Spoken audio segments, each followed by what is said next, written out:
faith and deeds go together. They are a hand-in-hand thing, and I know that we've talked from part of these verses a few weeks ago, but it's so important to go through the whole thing and just be reminded that faith and deeds go together.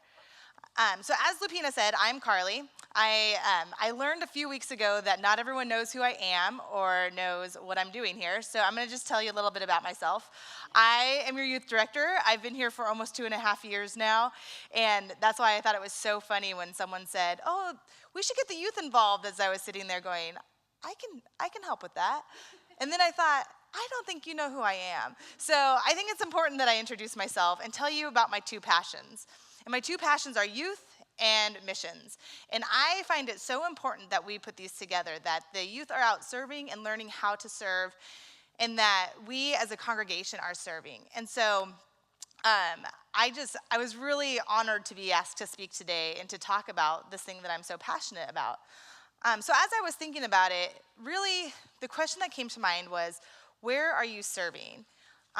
A few weeks ago, the senior high youth group went to a camp called Camp Barnabas, and we do mission trips every summer, but usually I'm in charge of the mission trip, and I am kind of in the leadership position where I'm saying, you do this, you do that, you go there, and I'm organizing and directing. And the thing that I loved about Camp Barnabas was, my job was to drive everyone there, and then it was a mission trip for me as well. And so they plugged me in, and they put me in charge of, I ended up being a cabin parent, which meant that I was cooking, I was cleaning, I was, whatever was needed. I was in charge of a group of boys, of young boys, which was really fun. I've got a lot of stories, and this isn't the crowd, but I'll tell you there was a favorite game that all of us camp parents like to play, and if you'd like to ask me, I'll tell you about it later. But it's kind of like, what's that on your shirt? We'll just say that. So I had a really good time playing and working with this group. But one of the things was we had to cook one meal a day, which I spent a summer working in a camp kitchen, so I'm kind of comfortable in that environment. But this was different. Somehow, I managed to get the early morning, the 6 a.m. shifts on almost every one of them. And I thought, really?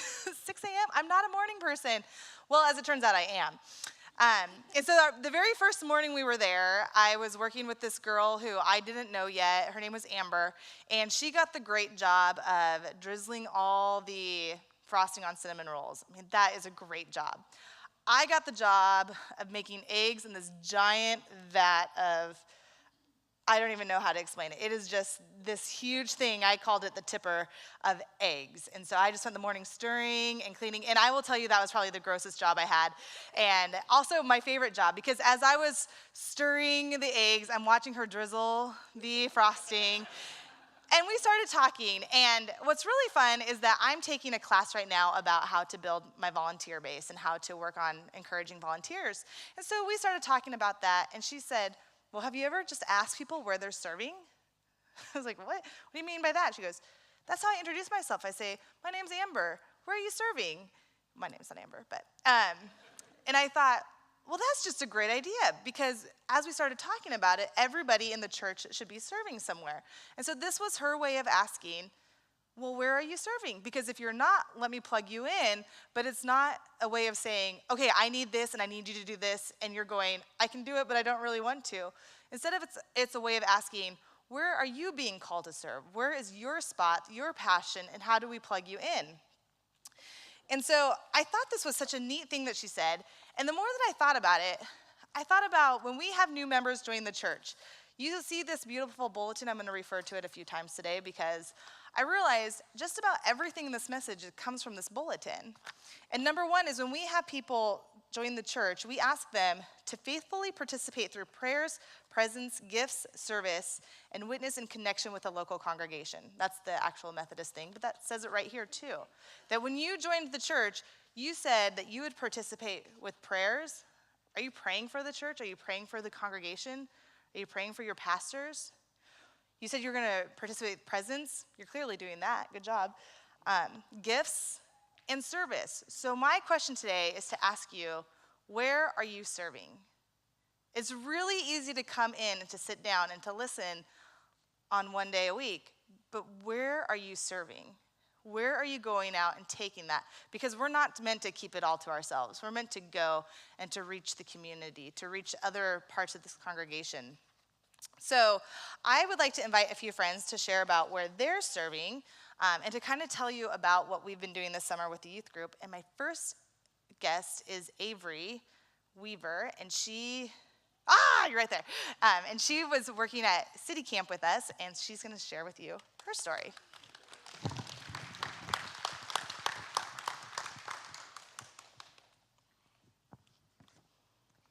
So, for those of you who don't know me, my name is Avery Weaver, and I'm going into the 7th grade at the Northern Hills Youth. Well, not at there, but. So, during the first week of June, I went to City Camp. When I first arrived, there was a buzz in the air, and it was just so exciting, and everyone was so energized. Within the first couple of minutes, I was already having fun, playing games, and had met a new person. It was also very exciting because we got to stay at the new mission center for this camp. There was a lot of fun worship time, and we sang a lot, and learned a song that I really liked because it said that we shouldn't just pray, we need to go out and help into action. One time we got to act out our Bible story, which was really funny, especially for the person playing the donkey. The first day we went to a place called Providence Place, which is like a college for people with disabilities. It was really cool because they help each other. We did yard work and got to help pick potatoes from their garden for their dinner. Then we got to take a tour, and in one room there were posters hung up that the Northern Hills Youth had made for them. It was so cool to see how much of an impact these posters had made on the residents. On the second day, one group went to the San Antonio Food Bank and sorted food. The other group stayed at the Mission Center and built a Gaga Ball pit. If you don't know about Gaga Ball, it is this fun game we play on trips and now at the Mission Center. You use a kickball in an octagon-shaped corral and win by avoiding the ball as people roll it with their fist. The next day, we went to an organization called Daily Bread. Here we measured out servings of rice into bags and heat-sealed the bags for transportations to families in need. Each bag had rice for 3 meals a day for 4 people for 4 days. This was my favorite activity because we split into 2 teams and competed to see who could fill their bags fastest. My team won. I also enjoyed the service project because the man running Daily Bread that day had previously been a missionary and a youth director. He shared many stories with us. Our final day of service projects was called Graffiti Wipeout. There we repainted a bridge downtown near a nature park. We then got to revisit the food bank afterward and sorted food again. Each day after our service projects, we got to do some sort of water activity. We got to go to a lake park and local pools. In the evening, we played games together, which were always fun and exciting. During this time, on the second to last day of camp, I decided to play Gaga Ball in the new pit. As some of you may have noticed, a couple weeks ago I was wearing a cast. Well, the story of this is that I jumped over the ball and slipped, breaking my elbow. This was a big part of my experience at City Camp because everyone was so caring and sweet and worried about me. The next day was supposed to be a day at Schlitterbahn Water Park, and it was sweet because many of the people offered to stay with me instead of going on the rides while I was in my temporary cast, which was non-waterproof. But unfortunately, I was too exhausted to go. But overall, I had a great time and can't wait for next year. What I learned during this week was that in order for things to change, we must go out and change them. Thank you for letting me share my experience with you. Thank you.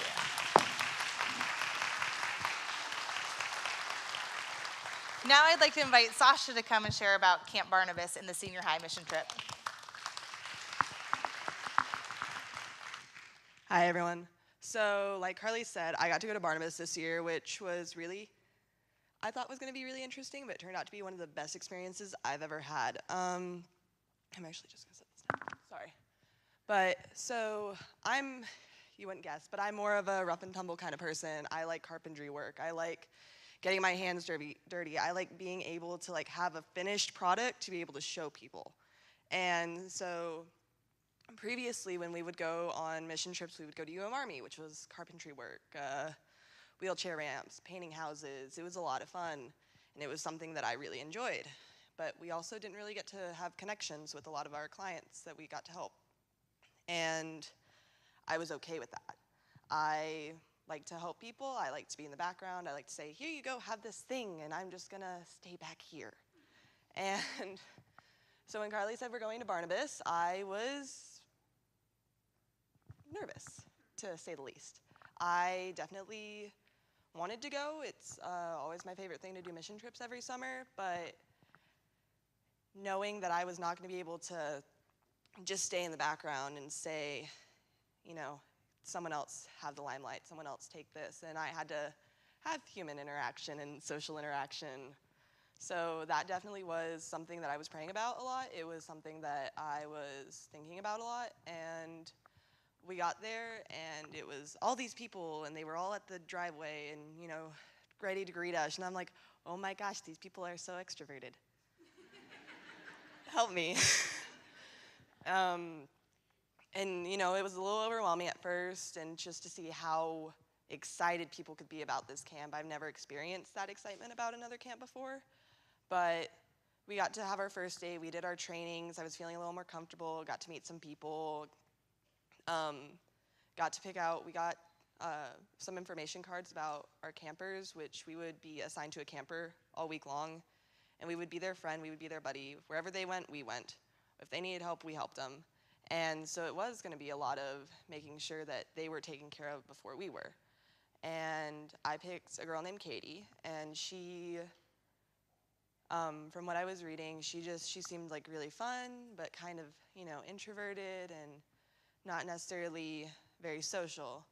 But when I got to meet her and I got to know her about her more, we actually had a lot in common, and it was really, really cool, and it was really, really amazing to see her go through the week and experience a ton of new things and, you know, get to serve her. And it was Katie's first and my group's first, and I really, really appreciated it. And then, you know, at night we would have the campers go to bed, and we would have family time out on the decks, which was myself, Courtney Kester, and a few other campers, camp leaders, a few other people that were in our cabin that just needed the bunks. And we all would hang out and talk and get to know each other, and that was probably one of the greatest times that I've ever experienced at camp. I got to know people. I got to talk about my story itself, and it was definitely really amazing. But I really just think that God definitely was there for everybody while we were serving, you know, the campers and stuff. We also were getting to experience the messages that the speaker was saying, and we got to see them be able to experience God, and we got to talk about it with them, and it was just really, really powerful and really, really amazing. And it definitely, it definitely gave us a new perspective on serving, and I think that that's what really made it special and made it amazing. And we got to end the week, and we got to, you know, see their parents and talk to their parents and get to, you know, be excited with them about all they did this week. And it was really just amazing to see, like, how much different they are at the end of the week, because most of them, well, not most of them, but a few of them, you know, are kind of nervous about coming again. They don't know who their camp buddy's going to be. They don't know if they're going to have the same activities as last year. And at the end of the week, most of them don't want to go home. And it's so fantastic just to see them be able to enjoy themselves and know that they are loved, and know that they are loved with God by his whole heart, and that everyone will love them. And I believe that that's probably the best thing I could do for anybody in my whole life. And I'm excited to go back, but thank you. Thanks.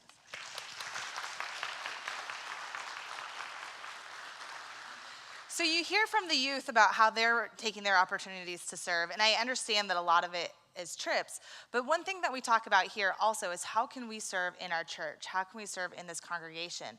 And that's what I want to ask you today. One thing that I think is neat to hear from Avery and Sasha both mention being able to help with special needs. And we have a thriving special needs ministry here at the church.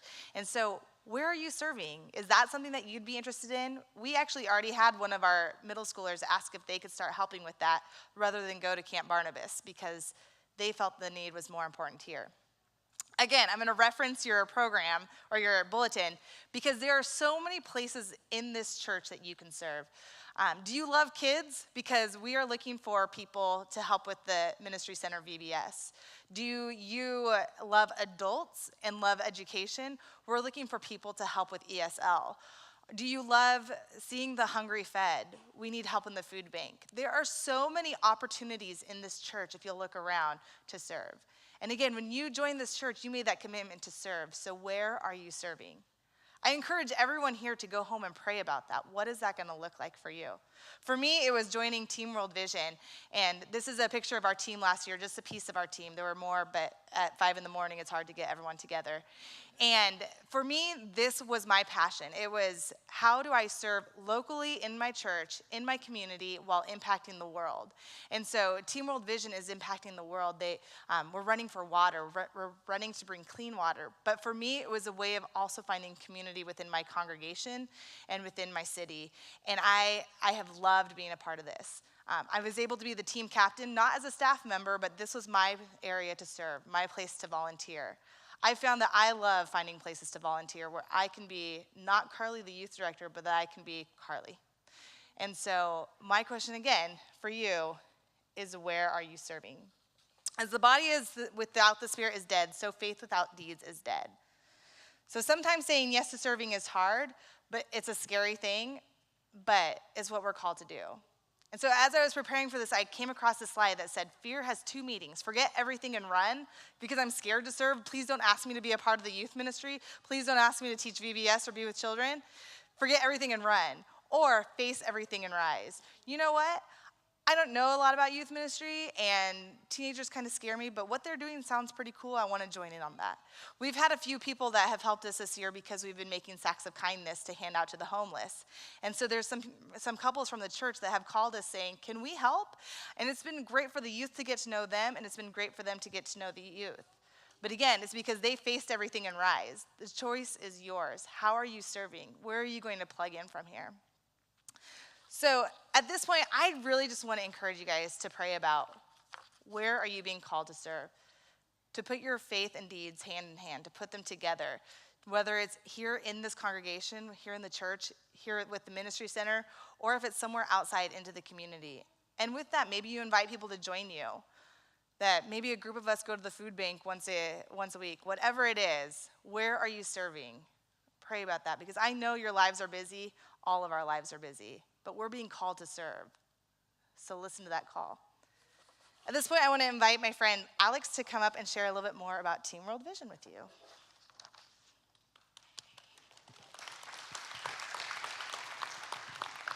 Good morning, Northern Hills. Like Carly said, my name is Alex, and I'm here with Team World Vision. I'm so excited to be here with you this morning to launch the 2017 Northern Hills San Antonio Half and Full Marathon team. Woohoo! Yeah. I wasn't expecting any applause, so that's great. And I know I probably already lost most of you because I used the word marathon in my last sentence. But just stick with me. I promise I was in the same position you are in several years ago on that fateful day when someone came to my church to invite me to run in the same way I am here to invite you today. On that day, my church community learned what it could look like for us to provide hope, clean water, and life to children in Africa by, of all things, running a half or full marathon.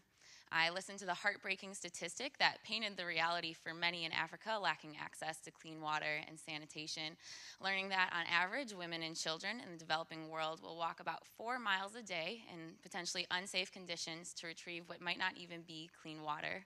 I mourn the fact that 50% of kids under the age of 5 in the developing world will not live to see their 5th birthday. And it doesn't matter how many times I share that statistic, that's the part I get emotional at because that's just what hits me the most. And sometimes it can be hard to make a personal connection with something so big as the global water crisis. But at Team World Vision, we make it personal. And last month, I was in Kenya, and I got to visit my sponsored child, Kelvin. We might have a photo of him. And I got to put a face and a name to the water crisis. And what happens when people like you choose to say yes to crazy things like running a full or half marathon is kids and communities like Kelvin's get access to clean water, and it's pretty incredible. But as back to the presentation I was listening, and I knew it wasn't long before I would be signing up to run the Chicago Marathon that year. So after the service, I went to the info session, and I looked around, and I was kind of confused because I felt like I was just surrounded by a really ragtag group of people.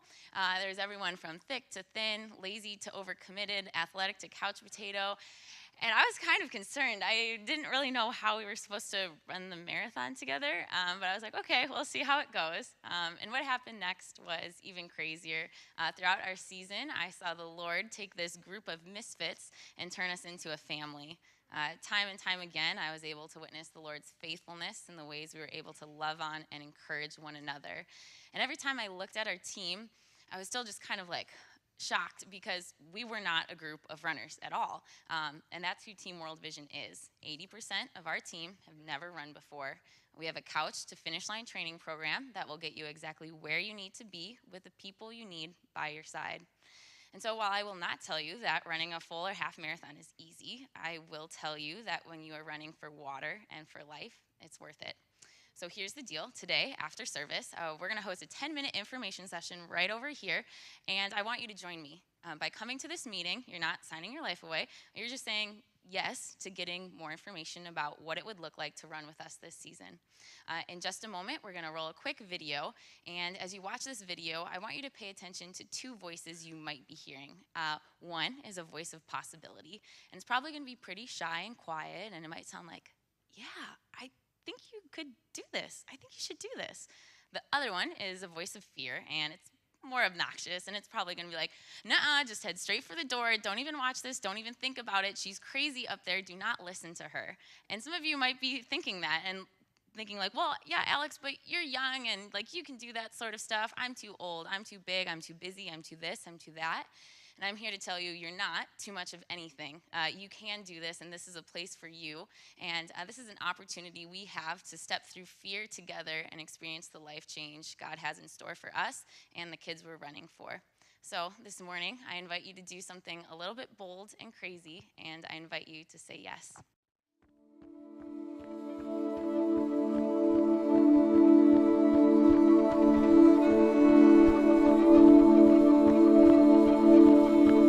In 2006, one man heard a divine whisper that he could help the most vulnerable kids in the world by running marathons. So he said yes. He felt God ask him to invite others into the same vision, so he did. Many people felt scared of the unknown, anxious and doubtful that they could accomplish such a big goal. For some of them, fear prevailed, and they said no. But many people pushed through that fear, and they said yes. The first year, 100 people said yes. The next year, 400 said yes. Then 1,000, then 2,000. And a funny thing started to happen. As people said yes to new challenges and to changing the lives of kids and communities in Africa, their own lives started to change in drastic ways.